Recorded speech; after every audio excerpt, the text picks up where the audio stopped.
Well, everything got very tough in the fourth quarter, but I thought up to that point we did a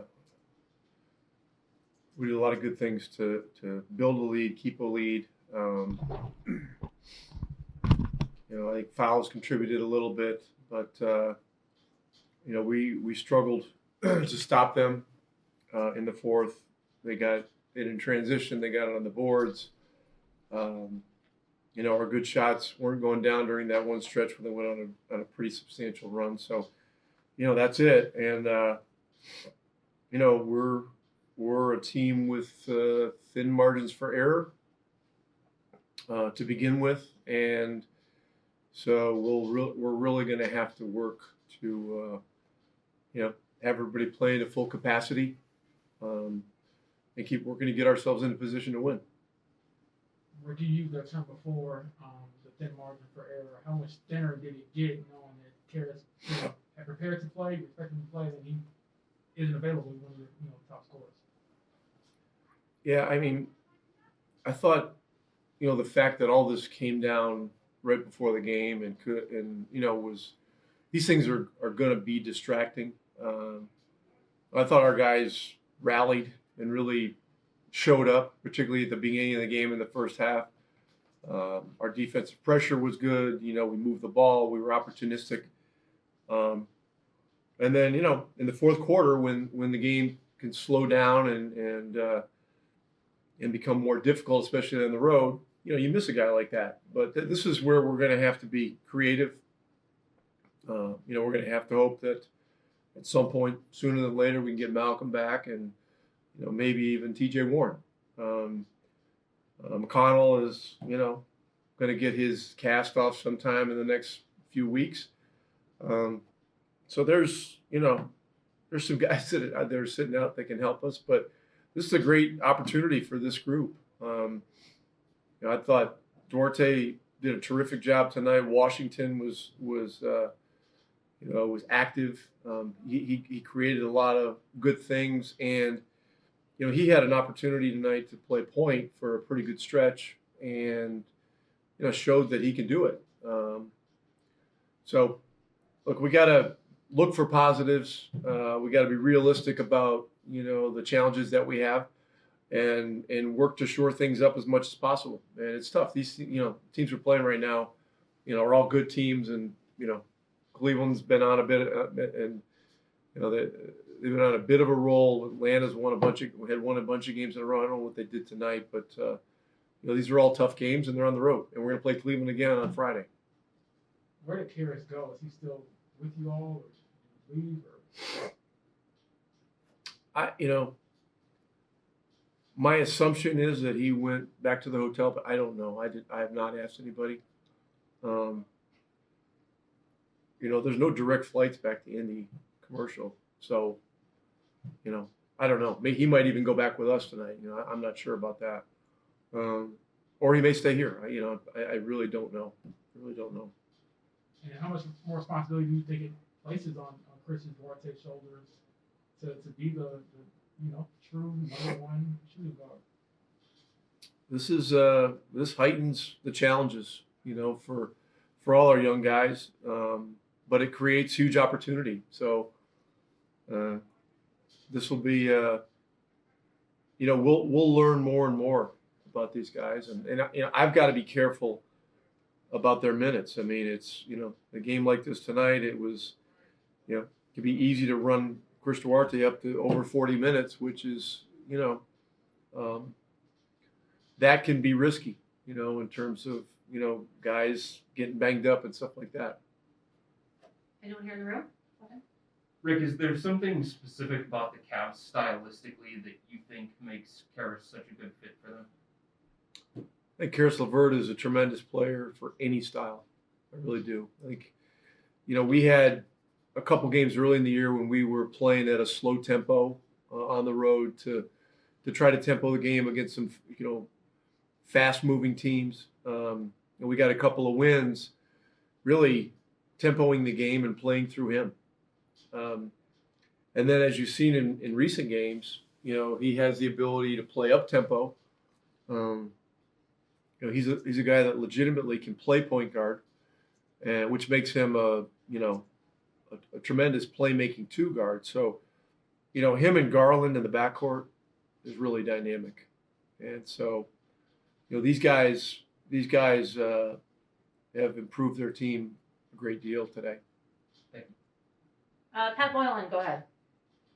Rick, they had hit Cleveland just 3 threes through the first 3 quarters, hit 8 in the fourth. Some of that, I'm sure, was them getting hot. Was there something from your end that you saw that maybe kept you guys from guarding the perimeter as well as you would have liked? I don't remember exactly when it was, but the play when Osman hit the 3 in the left corner kind of really got him going and got their team going. He had missed everything in the first half, and then he went on to make 3 others, in pretty short period of time. So that was a key play. Kevin Love is a great shooter and an opportunistic shooter. We saw him hit a couple of tough ones against us last game, and he's got really unlimited range. I mean, he could shoot the ball easily out to, I'm sure, close to half court. He had a couple of really long ones. And look, it speaks to the level of play that we brought to the first 3 quarters, because our pressure, was taking them out of their comfort zone into their half court offense and making it difficult. And they weren't getting a lot of good looks. Second half, third quarter, the game tightened up quite a bit. Chris hit a hell of a shot at the end of the third to keep it a 7-point game or whatever it was. But in the fourth, as you mentioned, they hit us with a pretty big barrage of threes and breaks and stuff like that, and it just got to be too much. Tony East. Rick, you talked about opportunity for young guys. Duarte had 22 for you in this game. What did you see from him that allowed him to be so effective? It looked like he was getting all the way to the rim on some of his drives, for example. Yeah, there was a good balance of outside shooting and straight line drives, and I really like the way he moved the ball tonight. He rebounded pretty well. He had 5 boards, couple of assists. But he was a ball mover and an energy giver tonight, and and those kinds of things really help enhance his game and our team's entire game as well. And with those young guys, without Kira specifically, is there any skill areas you feel like they'll need to step up or take on a bigger burden on the floor? Well, Karras is such a great playmaker that and creator that our shot creation is going to be something that we'll have to work on. I think playing with pace is going to be an important thing. I don't see us as being a walk it up, pound it inside type team. As good as Domas is, inside. He's better as when he can mix up an inside game and an outside game and be playing point 5-man and that kind of stuff. So we've got to continue to develop how we're playing. And again, we've just got to take advantage of this opportunity. Things get tougher for sure. You lose a guy who's got 42 points 3 nights ago. You're gonna take a hit offensively, but others are gonna have to step up, and we're gonna have to adjust. Justin, what was it like to just receive the news that Karras had traveled with you all but wouldn't be able to play? I mean, during this time, you know something might go down sometime. So, me being in this league for a long time, I'm not really surprised by anything. So, yeah, I wasn't. You hate to see your teammate have to leave and go somewhere else.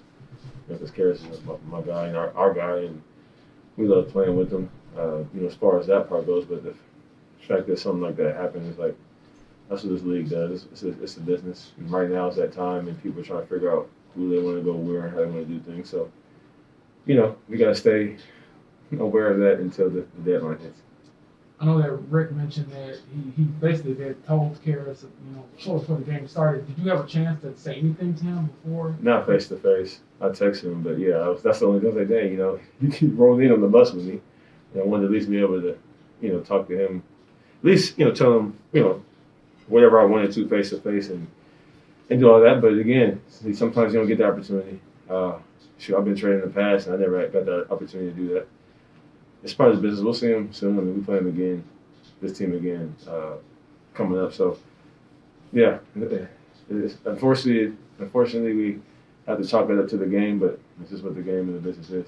I was gonna say, how unique or weird do you think that'll be when if everything goes right Friday, you're looking across the court at the guy that you were just in the locker room with here and it'll be weird that he's not in our locker room and not in our jersey and on the other team. But again, I've done this for so long and experienced this in one way or another, either it being me or a teammate, to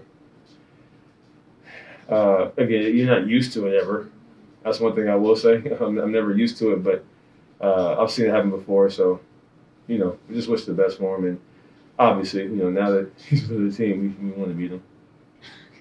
And the last one from me, how did you, as a team, just not push it to the side, but accept it and go out there and play? How do you think you all kind of fare with that? Yeah, again, that's how things happen in this league. You have to deal with whatever life sometimes hits you with, the game hits you with, and you have to go out there and do your job. The thing is, nobody really cares about how you feel in this situation.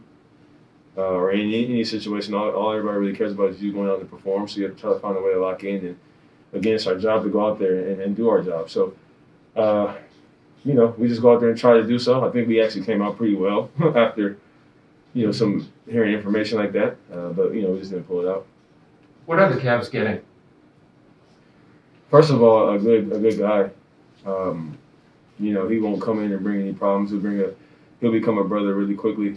To those guys, a very, very serious competitor, wants to win, and then we haven't talked about his talent, how he's able to score the ball, has a very, very good knack of getting into the paint, drawing other defenders, more than one defender to him, and he can put up 40 and 50, on any given night. So they're getting a good guy all around, good player, good man, and again, he'll be a friend to those guys, for a while.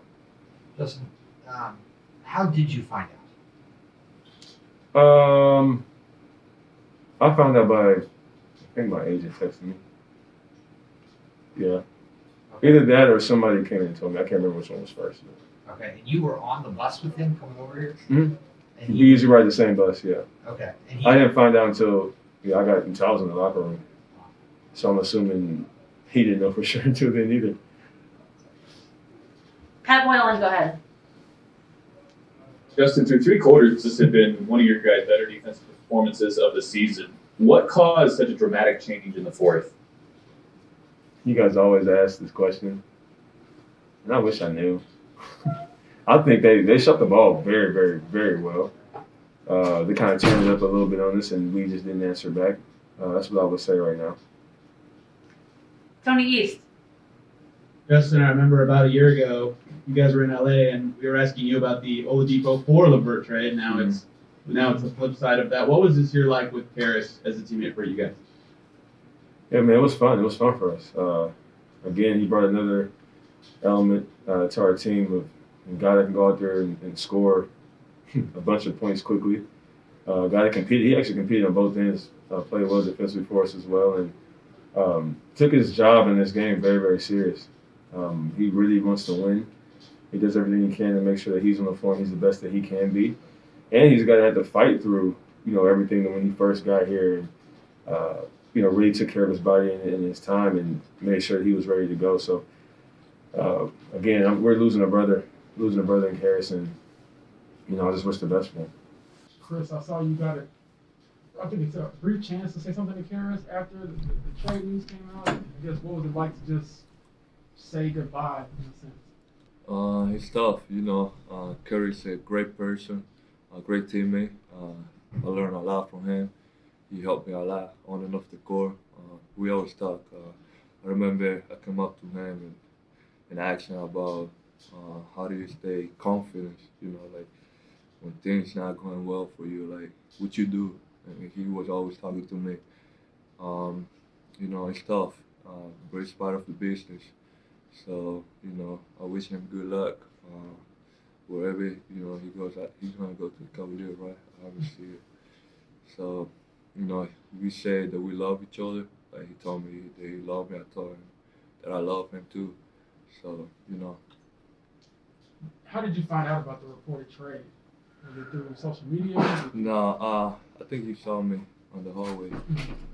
He was on the phone and he told me that he loved me, and I say, why would you say that? Like, what's wrong? And he said he leaving, he got traded. That's how I found out. Pat Boylan, go ahead. Chris, do you feel like this puts a bigger spotlight on you? Like you will have more opportunity in the offense, and if so, how can you take advantage of that? Well, we're for sure gonna miss Levert out there. He's a great player. But you know, I'm just going out there and playing my game. You know, that's it. I'm just out there playing my game.